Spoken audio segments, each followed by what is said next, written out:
The Nathan, Nat and Shaun podcast. Nathan's off today, but yesterday when he was here, we got to catch up with an extraordinary man. We all felt like better people for having met him. Have a listen to this.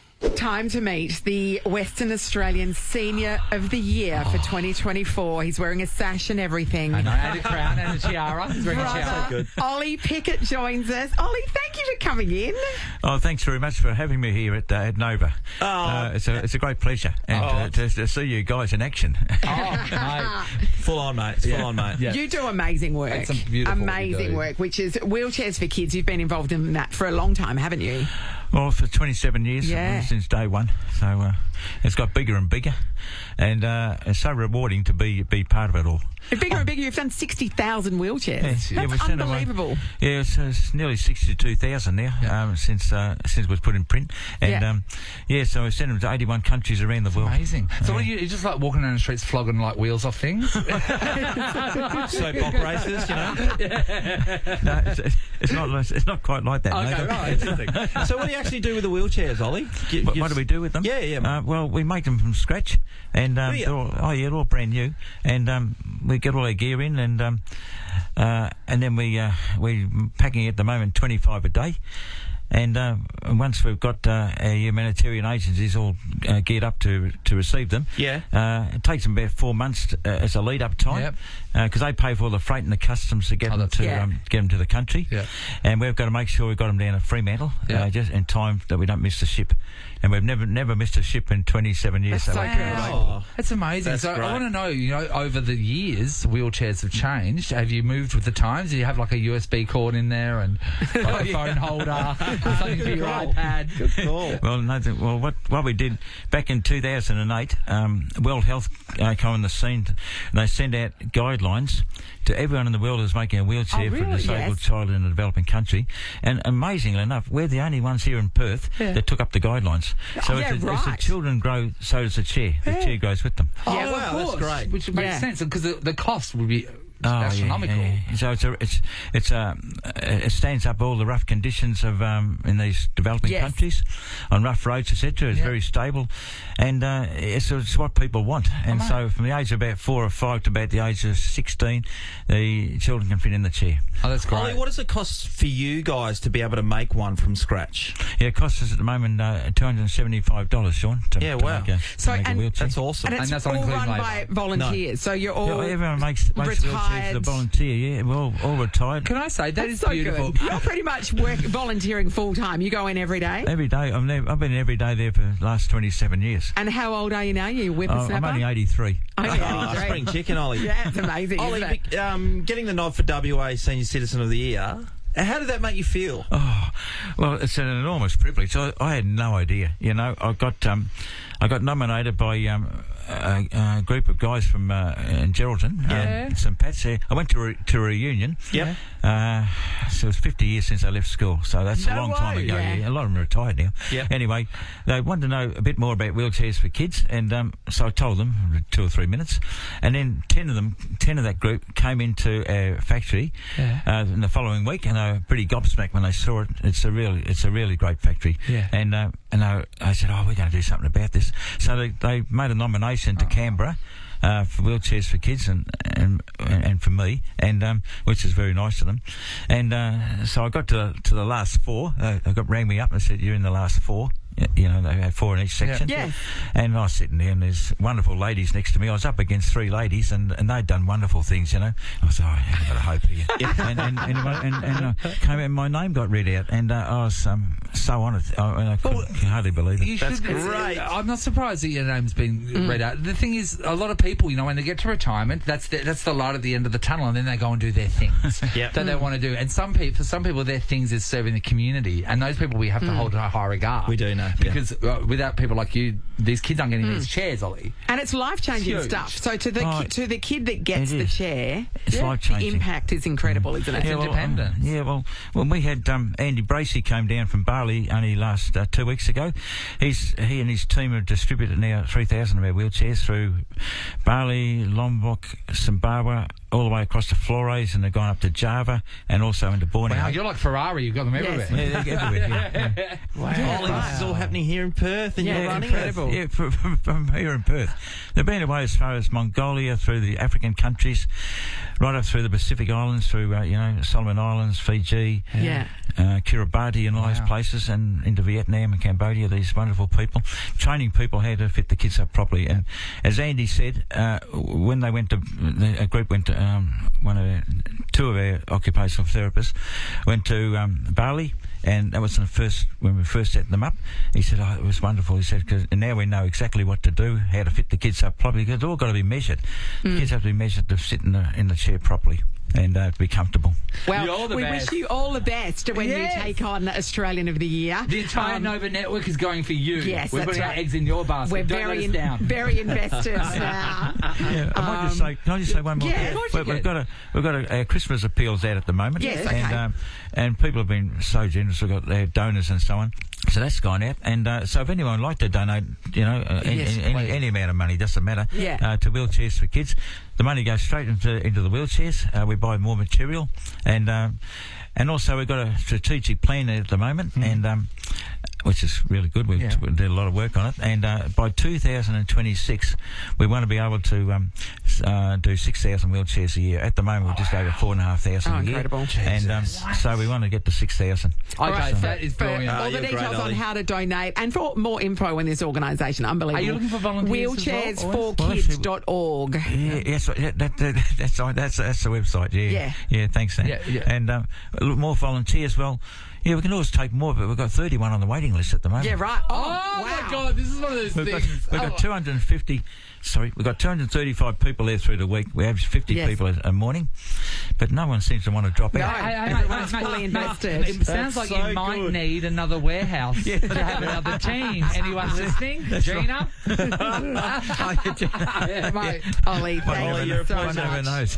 You're a joy and very deserving of your title as WA Senior of the Year. Well done. Oh, thank you very much, Nat, and Sean and Nathan. It's very, very nice to be here. Thank you so much, Ollie. Thanks, thank you so much. Joy. The Nathan, Nat and Shaun podcast. Mystery on my tongue. Yes, and game, gonna have some fun. Lick it to Pickett, let's go. Lick it to Pickett, get it right. The Ice Cream Factory returns. Don't miss Peking Duck on November 23. Tickets at hottestsummerever.com. Oh, yes, it is the game that the whole world is talking about. Lick it to Pickett's back. Up for grabs is the ultimate ice cream factory experience, including 4 VIP tickets for Peking Duck and a $500 bar card. Great prize. Yeah, absolutely. All we have to do, Ross and I, that is lick it and pick it at the same time. Rosemary and Casey we're going to pick one of us, actually. We'll start with you, Rosemary. Good morning. Morning. Good morning. Now, Rosemary, you're in a great position because you're first. You get to pick which tongue you want representing you. And then you don't have to do anything. You can just sit back and hope that tongue does the best job. Do you want to back in Sean's tongue today or Ross's tongue? Sean. Rosemary, it's disappointing. Well, that's hurtful. I'm a last start winner. That is true. If you've done your homework, you know that I'm a last start winner. Yeah. That's true. And even better second up. She's been reading the form guide. Yeah. Casey, hello. Hello. Hi, Casey. That means you get Ross's tongue. How do you feel about that?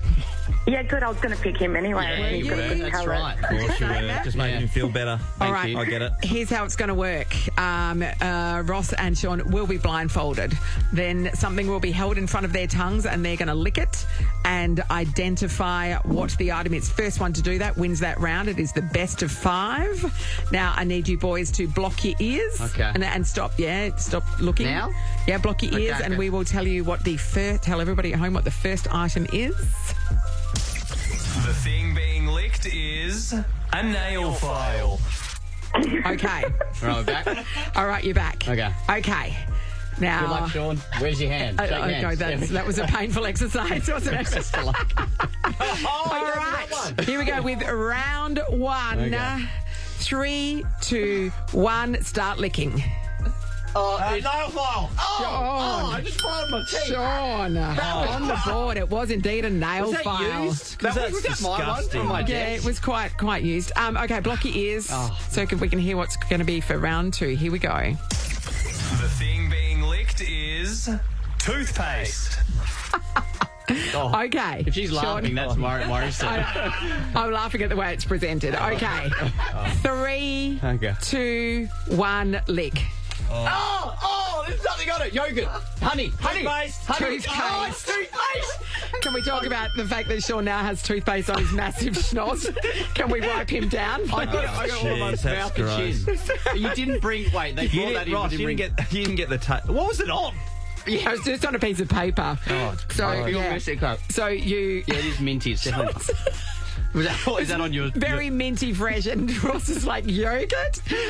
We're just gonna get some tissues to wipe you down, Sean, because otherwise everything's gonna taste like toothpaste for quite some time. That is a dominating taste in your mouth. Ross, because you didn't get the taste straight away, did you? No. I just you got the texture first. Sticky. You know why? Because you drank coffee and couldn't taste anything. Yeah, Sean's got the biggest Sean's back in business. Okay, block your ears, boys. We're gonna hear the item for round 3. The thing being licked is an orange. Okay, we're back. That was a long one. Okay. Toothpaste. It's got me. Here we go. My mouth is minty ad. Just to recap, Sean currently leads 2-0, and so if he gets this round, he wins in a clean sweep. We're coming back, Casey. I got the feeling, Amy, you put the toothpaste in on purpose. Is that just a reference to me? It's about your breath, Sean. Okay. All right. 3, 2, 1, lick. Orange. Yes, Ross is back. Yes. Ross is back. Oh, God, well Sean. done. Real quick. Okay. Real quick. Well done, mate. 2-1 to Sean. Still, Sean is on the brink of victory. Block your ears, please, boys. Okay. The thing being licked is a candle. Okay, we're back. Another giggle. Didn't like that. All right. Toothpaste. Oh, no. 3, 2, 1, lick. Candle. Yes, Ross has tied it up. Very personal. Tied it up. Okay, it is 2-2. So it comes down to this final round. I like short-handed again. No, he's not. Okay, all right. There we go. If you could block your ears, please, Ross. Oh, okay. I'm gonna say it out loud. Okay. Okay. If you could block your ears. Yeah. The item that they're licking is a stapler. All right, we're back. Okay. Okay. This is... There's still like toothpaste, like mint paper on my nose, mouth, and chin. I don't think that'll harm you in this round. Okay. And 3, 2, 1, lick. Stapler! Sean's won. What the hell? Sean's taken it. No, it's just staple that quickly. Okay, got his teeth around it. Write that down, everyone. It's not necessarily the right idea. Sean got home for you. You've scored the Ultimate Ice Cream Factory experience. You're going 4 VIP tickets for Peking Duck and a $500 bar card. Quite the night out. Well played, Rosemary. Sorry, Case. Yes, wonderful. You jumped on the right tongue, as it turned out. Wow. Well, Sean, you've still got toothpaste on your chin.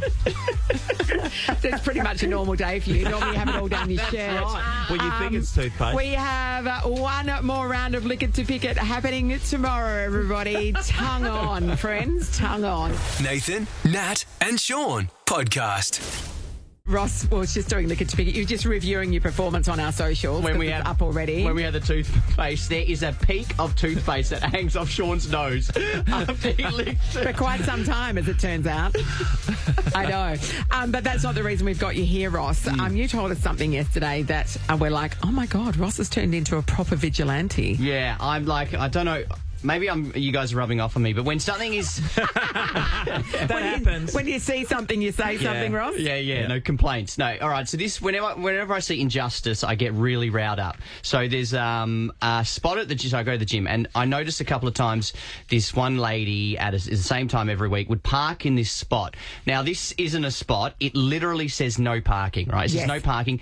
And there's a fire hydrant. So it's no parking painted on the ground? Painted on the ground. It doesn't even look like a spot, and there's a giant fire hydrant. Yep. I saw her parking here a couple times, and there are plenty of spaces, so it's like not the need for it. So I started leaving notes.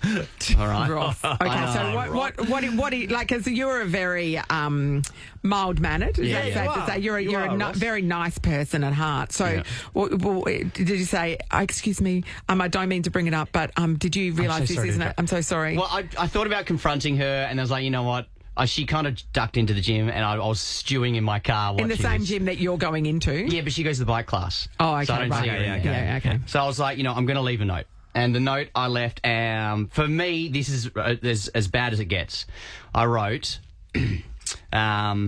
illegal parking, exclamation mark. Just that was the headline. But even not like, excuse me, lady. Gets you in straight away, doesn't it? But the exclamation mark I thought about. Should I put that in? Yeah, I'm going to. Strong. The next one was last warning. Like you were going to do something about it. I think I was trying to pretend to be staff. And then last warning. Oh, and the last thing was fire hazard. Because it was next to a fire. I mean, just what if there was a fire? What if there was a fire and then the fire truck couldn't get to the hydrant, the whole place burns down, and that's on that lady. And that's the second time I've written a note. The first time I didn't write the warning. This time I did. What did the first note say? I think it just said illegal parking, no exclamation mark. Okay. Don't do it again. Yeah. Don't do it again. I didn't say please. You're telling off the boys at home, aren't you? I didn't say please. You're really straight to the point now. I like the fact you didn't muck around with other sentences and other bits and pieces, bit of lettuce in that sandwich, you know what I mean? The post-it itself is tiny. And I was worried that she would come out while I wrote it, so I was looking around. But if she did, then I would have confronted her. Awkwardly. But would you have, though? Because you know where she is. You could wait till she comes out. Yeah. Do you know what I mean? That's way too hard, Nat. I hate confrontation, so just leave it to the post-it. You know? And the exclamation mark is... Yeah. I told her. She hasn't parked there since. Oh, is that true? Yeah. Because, you know why? Because it was the last warning. Look, we want to know, are you a note writer? Like, instead of actually just talking to the person, did you write the passive-aggressive note? Or maybe just, in Ross's case, somewhat unexpectedly, aggressive-aggressive. Kelly, hello. How you going? Hi, Cal. Great, Cal. Now, talk to us about the note. What's been going on? Okay, so it's not myself, but it was my boss's car. Yep. We have 3 reserved car bays for us, but the majority of the time there's only the 2 of us in the office. Yes. But sometimes we do require our 3rd bay. And people kept continuously parking in our bay all the time, which was annoying us. We would complain to the strata, et cetera. Yep. It kept happening, so we started double parking. Yes. Yeah. And then we come out to our cars, and there's a note on my boss's car of a picture of a car, and it said, even toddlers have trouble staying within the line. Oh, that's hilarious. So now that's up on our pin-up board in the office, and our little personal joke that gives us a little giggle every day. So, I mean, that's so funny, because the audacity of that person to think that they had a right to your parking spot, like... Yeah. Constant, every single How day. amazing! How amazing! This has been one of the things at Nathan's house, at his apartment block a lot of the time, because he gets 2 car bays and someone's always parked in there. There's a visitors bay that people use permanently when it's meant to be for visitors, and it's like, thanks, Kelly. Kim's in Ridgewood. Hello. Hello. Hi, Kim. All right, Kim. Have you been writing notes, or have you been receiving notes? Oh no, I'm the writer. Great. Okay. So there's a guy on my street who likes to park across the footpath, so not using the driveway for its intended purpose. Yes. So I printed off a letter telling him that it was illegal, it was selfish, people can't get around it. Yes. I also printed off the council parking rules, informing him that it was illegal. Popped it in the letterbox. So it stopped from him. But the housemate continued to do it. So then I printed off another letter, put it on her windscreen.